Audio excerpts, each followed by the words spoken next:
The bank manager didn't just reject Steven Seagal's check. He looked at him from head to toe. His eyes lingered on Steven's worn clothes, the plain shoes, the simple watch. Then he looked at his face, calm but confident, and he laughed. A laugh dripping with contempt, a laugh that made the room shrink under its weight. "We don't serve your kind here," he sneered. Then, without another word, he set the check on fire. Flames licked the paper, curling the edges, turning the money into ash in front of everyone. The staff froze. Customers gasped quietly. Some tried to look away. Others, unsure if they should intervene, stayed silent. Steven didn't flinch. He didn't raise his voice. He didn't shout. He just stood there, calm, watching the check burn, his expression unreadable, his posture steady. What the manager didn't know was simple, yet shocking. The man he insulted for his appearance wasn't just any customer. He owned the bank, every single branch, every vault, every dollar. And yet the manager had allowed his prejudice, his arrogance, his fear disguised as power to blind him completely. He thought he was judging wealth. He thought he was showing authority. But what he didn't realize was that in that moment, racism had become his greatest weakness. It was loud. It was foolish. It was costly. Steven turned slightly, his eyes sweeping the room, and in that calm gaze there was no anger, no threat, only a quiet, unshakable power. The flames crackled. The manager's smirk faltered. The room went still. And in that stillness, the truth hung in the air. Prejudice has consequences. Judging someone by their appearance, by the color of their skin, the clothes they wear, or the way they carry themselves can destroy the very image of authority you think you hold. Racism, the manager would soon learn, wasn't strength. It was fear, and fear has a way of destroying those who hide behind it. And this was only the beginning, and it was a typical Monday morning at Grand State Bank. The lobby buzzed with activity. Customers hurried in and out. The tellers were busy counting cash, and phones rang nonstop. Sunlight streamed through the tall glass windows, glinting off polished floors. Yet there was an air of tension hanging over the place, like a storm waiting to break. Manager Clark stood in the middle of it all. Tall, loud, and arrogant, he carried himself like a king in his little kingdom. To him, power wasn't about competence or wisdom. It was about control. And control in Clark's eyes meant judging people, from their clothes to their tone of voice, from the way they walked to the look in their eyes. Nothing escaped his scrutiny. He had spent years believing that authority came from intimidation, that respect was something you could demand by sneer and posture alone. And so far, it had worked. Until now. Steven Seagal walked in, not with a limousine or bodyguards, not with a fancy suit or gold watch. Just him, walking with calm confidence that filled the space without shouting. Clark's eyes flicked up, taking him in. The plain shoes, the simple clothes, the quiet demeanor. Disgust flashed in Clark's eyes. He straightened his shoulders, puffed out his chest, and planted himself firmly in the center of the lobby. His voice boomed, sharp as a whip. "Hey, this bank isn't a charity center." Steven looked at him, unshaken, calm, polite, direct. "I'm here to deposit a check," he said simply. Clark's smirk widened. This was the kind of situation he thrived on, one where he could assert his dominance, where he could make someone smaller with just words.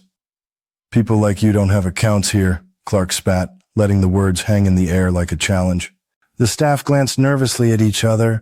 Some customers shifted in their seats, uneasy. Clark was famous for his attitude, but even in this busy lobby, his words carried an extra weight, the sting of prejudice, the arrogance of someone who thought he could decide another person's worth at a glance. Steven's expression didn't change.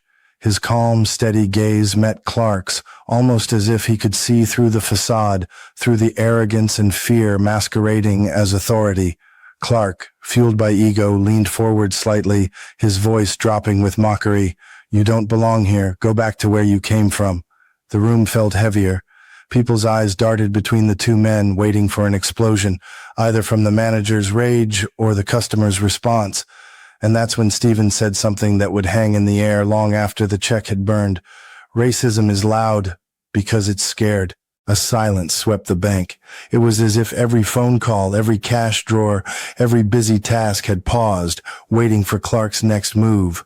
Clark's face reddened, his hands clenched into fists at his sides. This wasn't just a customer ignoring him. This was someone calmly shattering the illusion of power he had built. The staff watched nervously. Some whispered to each other, afraid to intervene. Others stared wide-eyed, realizing they were witnessing something far bigger than a routine morning argument. The check was still in Steven's hand. Clark's ego and prejudice had painted a clear narrative in his mind. This would be easy. He would humiliate the man and assert dominance. What Clark didn't know, what no one in that lobby could yet see, was that this simple act of judgment would soon unravel everything he thought he controlled. Because sometimes the quietest person in the room carries the most power, and sometimes the loudest person is just afraid. Have you ever been judged unfairly? Comment below. Let your voice be heard. Clark reached for the envelope in Steven's hand, his fingers trembling ever so slightly, not from fear, but from the anticipation of proving his authority. He ripped it open and pulled out the check, $500,000. The numbers glared at him like a warning. His face froze, a flash of disbelief crossing his smug mask. For a moment, the arrogance faltered. Logic tried to creep in, but Clark's pride, his ego, and his prejudice refused to let reason take the lead. He shook his head, forcing a sneer back onto his face. "You expect me to believe this?" he barked, his voice strained. "This is obviously fake." The staff glanced at each other nervously. Some had worked at the bank for decades, and they knew better than to confront Clark, but the tension was palpable. Customers shifted uncomfortably, sensing the storm building in the room. Steven remained calm. His gaze didn't waver. His voice was quiet but sharp, slicing through the tension like a knife. "Racism is loud because it's scared."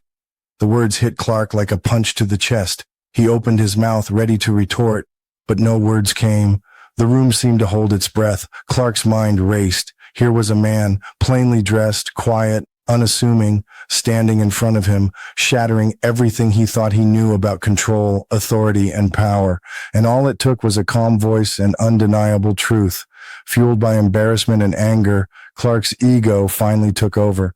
The check, $500,000, was torn from Steven's hand. He ripped it with a flourish, letting the paper curl in his grasp.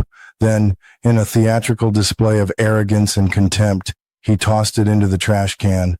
Flames leapt as he struck a match and set the check on fire. The fire hissed and danced, consuming the paper, a symbol of Clark's prejudice and blindness. The bank went silent. The buzz of Monday morning, the ringing phones, the clattering of keyboards, all vanished. Even the distant traffic outside seemed to fade. It was as if the universe itself paused to watch. Steven didn't react. No words, no gestures. He just watched the flames consume what was rightfully his, the fire reflecting in his calm, unwavering eyes. He knew anger would only validate Clark. Silence, however, spoke volumes. Staff and customers alike were frozen, caught between shock and disbelief. Some whispered among themselves. One teller muttered barely audibly, "He doesn't look poor, he looks powerful." Clark, meanwhile, was shaking, not from the flames, but from the realization that his prejudice had blinded him. His judgment, built on appearances and assumptions, had driven him to destroy something of immense value, and yet he still didn't see the truth standing right in front of him. Steven finally turned slightly, his calm presence filling the room. It wasn't fear, it wasn't anger, it was power, the kind of power that doesn't shout, that doesn't intimidate, it just exists. And in that quiet moment, every person in the bank understood something fundamental. Prejudice can make the loudest voices seem powerful, but true strength doesn't need to announce itself. And arrogance, when combined with ignorance, can destroy everything you think you control. The fire crackled, smoke curled upward, the smell of burned paper filled the air, and the room waited, waiting for the next move, because this wasn't over, not by a long shot. The flames curled and hissed, turning the check to ash before anyone could blink. Smoke rose lazily toward the ceiling, carrying the smell of charred paper, the unmistakable scent of arrogance burning in real time. Steven Seagal watched it all with a calm, measured gaze. No anger, no shouts, no gestures, just quiet authority, the kind that doesn't demand attention but commands it effortlessly. His hands were at his sides, relaxed, his posture unshakable. Around him, the lobby was frozen. Staff and customers alike stared, some wide-eyed, some whispering nervously to one another. Clark, red-faced and trembling with a mixture of rage and embarrassment, finally realized that the display of fire hadn't intimidated Steven. It hadn't even fazed him. Steven took a slow step back. He didn't need to argue. He didn't need to defend himself. His calmness was louder than any words could have been. The room felt heavy with shame, the kind of shame that comes from witnessing injustice and realizing you're powerless, or worse, complicit. People shifted uncomfortably, glancing at Clark, then at each other. Phones quietly emerged from pockets and purses, cameras raised discreetly, capturing the moment. An elderly clerk who had worked at the bank for decades whispered softly to a colleague nearby, "He doesn't look poor, he looks powerful." The words hung in the air, a quiet echo of truth in the suffocating tension.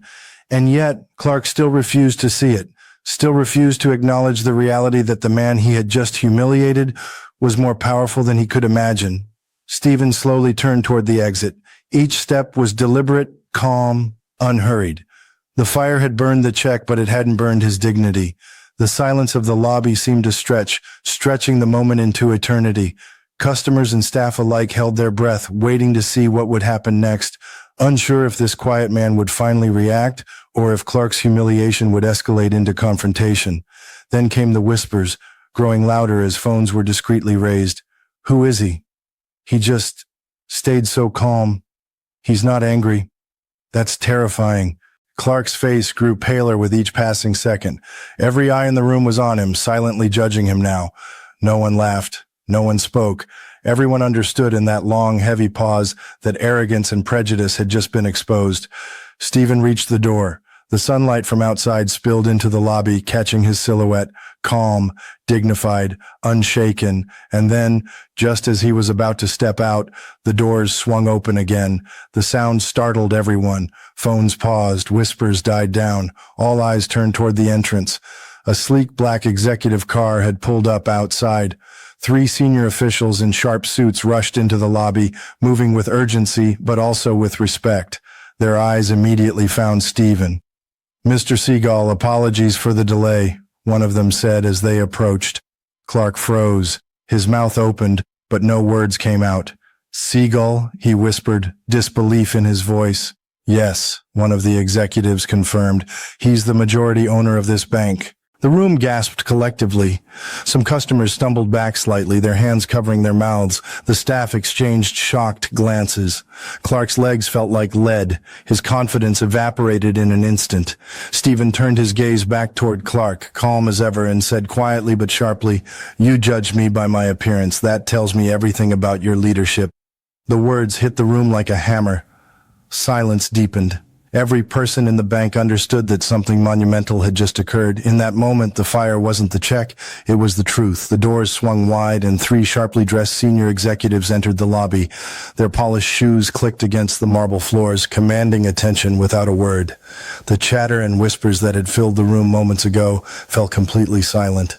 All eyes were on them. "Mr. Seagal, apologies for the delay," one of the executives said, bowing slightly in respect.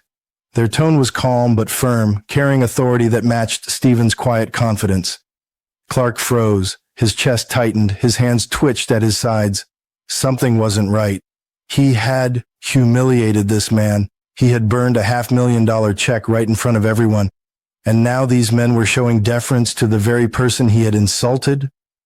"Seagal?" he finally stammered, his voice barely audible. "Yes," the executive confirmed, his tone measured and deliberate. "He is the majority owner of this bank." The words hit like a thunderclap. Every jaw in the room dropped. The customers and staff gasped. Phones clicked as people captured the moment, realizing they were witnessing something extraordinary. Clark's smug authority evaporated instantly, leaving him exposed and vulnerable. Steven turned slowly to face Clark. His calm, steady gaze swept the entire lobby, landing finally on the manager who had just attempted to humiliate him. "You judged me by my appearance," Steven said, his voice soft but cutting. "That tells me everything about your leadership." Clark's face went pale. His ego, once inflated with the false power of authority, deflated before everyone's eyes. He opened his mouth, trying to explain, to justify, but no words came. How could he? The truth was undeniable.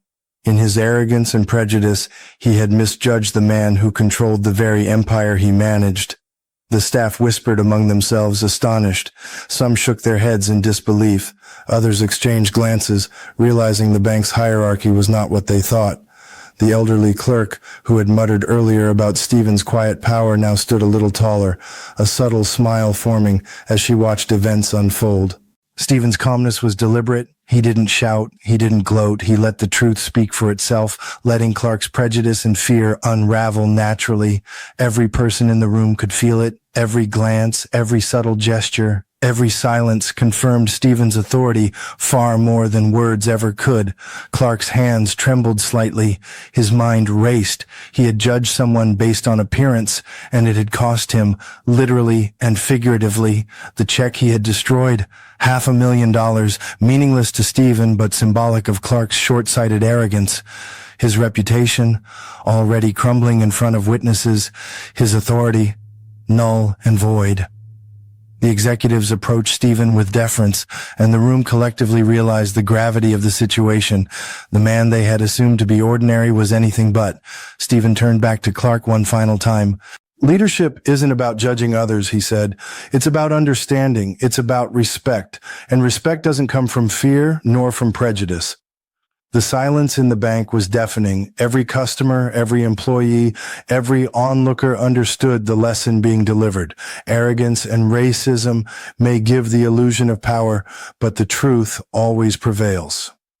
Clark sank into his chair behind the manager's desk, his confidence shattered. The fire of his arrogance had been extinguished by the calm, unshakable presence of a man he had dared to belittle. Outside, the executive car waited. Inside, a quiet power radiated from Steven Seagal, calm, dignified, unshakable, and everyone in the room, whether they realized it or not, had witnessed the moment when prejudice met its match. Should racism be forgiven?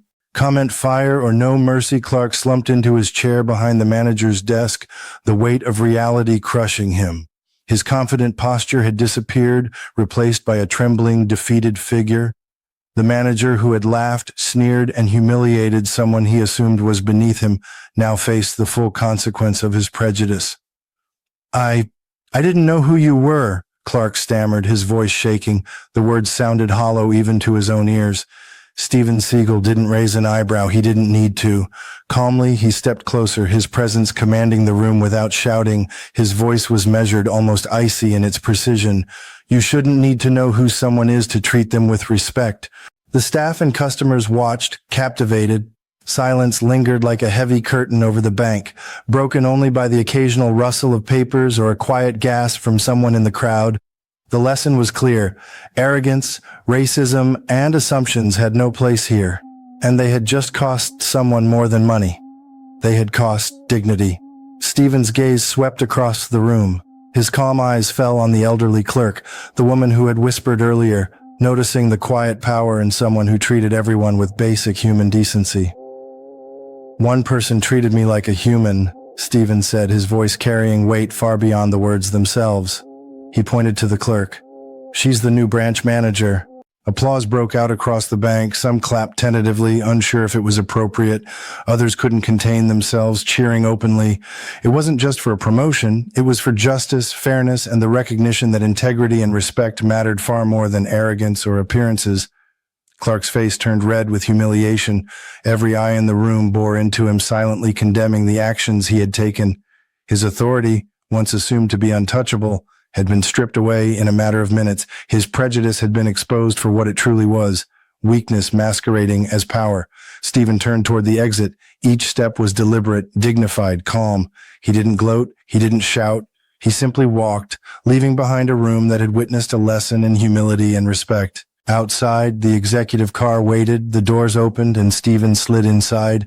The engine hummed softly, a quiet contrast to the chaos left behind. Behind him, Clark sat in silence, the weight of his actions pressing down with undeniable force. For the staff, for the customers, for everyone who had witnessed the events, one truth was clear. Arrogance and racism may create a false illusion of power, but true strength, true authority comes from calmness, dignity, and respect for others. The elderly clerk, now branch manager, smiled softly. She knew that fairness and respect had won the day. The staff exchanged glances, some nodding, some wiping away the remnants of disbelief. The lesson was permanent. It wasn't a momentary victory. It was a reshaping of the culture, an awakening that would ripple through every interaction in the bank from that day forward. Clark would remember this day forever, not just because he had been publicly humiliated, but because he had been confronted with the stark truth. Judging someone by their appearance or status doesn't demonstrate power. It exposes fear. Steven Seagal didn't raise his voice. He didn't need to. His calm, unshakable demeanor had done more than money or influence ever could. It had delivered justice, quietly but firmly. As the bank returned to its normal rhythm, one thing was undeniable. The man who had burned the check, who had thought he could assert dominance through prejudice, had been humbled, and the quiet presence of dignity, integrity, and calm authority had changed everything. And just like that, the balance had shifted. Racism isn't strength. It's fear wearing the mask of confidence. It's arrogance trying to justify ignorance, and it's a lie that can destroy anyone who believes it gives them power. Look at what happened in that bank. Clark thought he was powerful. He thought he could judge someone by their clothes, their appearance, the calm in their demeanor. He thought that his arrogance and loud authority would intimidate a man he believed was beneath him. But power doesn't look like that. Power isn't loud. Power doesn't need to shout. Power doesn't need to tear someone down to prove itself. True power is calm. It's confident, it's silent, and yet it commands respect. Steven Seagal didn't argue, he didn't threaten, he didn't even raise his voice. He simply existed with dignity and integrity, and in doing so, he exposed everything Clark had hidden behind his prejudice and arrogance. Respect has no color, respect has no size, respect has no labels. Respect is universal, and it is earned through behavior, not assumed through appearances. And that's the lesson every one of us needs to remember. You cannot judge someone by their clothes, their skin, their accent, their silence, or anything else superficial. You don't know their story, their experience, or the power they may quietly carry. Every person has the potential to surprise you, to rise above, and to leave a mark far beyond what you expect.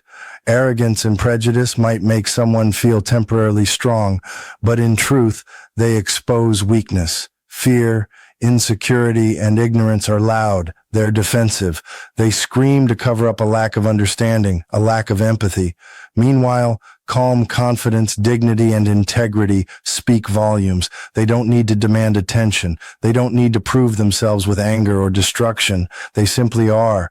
And in their presence, arrogance crumbles. Look at the elderly clerk in that bank, quiet, humble, observant, yet she became the hero of the moment. She treated Steven like a human, with respect, fairness, and honesty, and that simple act of decency changed everything. It reminds us all, small actions rooted in respect and humanity can have monumental consequences. Standing up for what's right, treating everyone with dignity, and refusing to give in to prejudice, these are the true signs of leadership and strength. And here's the final truth. Judging someone by appearance or background doesn't protect you. It doesn't make you powerful. It only limits you. It blinds you. It destroys the trust, the credibility, and the respect you hope to earn. So the next time you feel the urge to judge someone, stop. Pause, look deeper, listen, understand, because the quiet, calm, respectful person might just be the one with the greatest power of all. Steven Seagal didn't need to yell, didn't need to fight, didn't need to prove himself with words or violence. He showed us that dignity, calm, and respect can change lives, expose injustice, and restore balance, all without raising a voice. Type no to racism if you believe respect is for everyone. And tell me where you're watching from, because your voice matters. Remember, racism is loud because it's afraid. Power is calm because it knows its worth. Respect has no race. Carry that with you. Treat others with dignity. Judge less. Respect more. And know that true authority comes from integrity, not arrogance. Because in the end, silence paired with integrity speaks louder than prejudice ever could.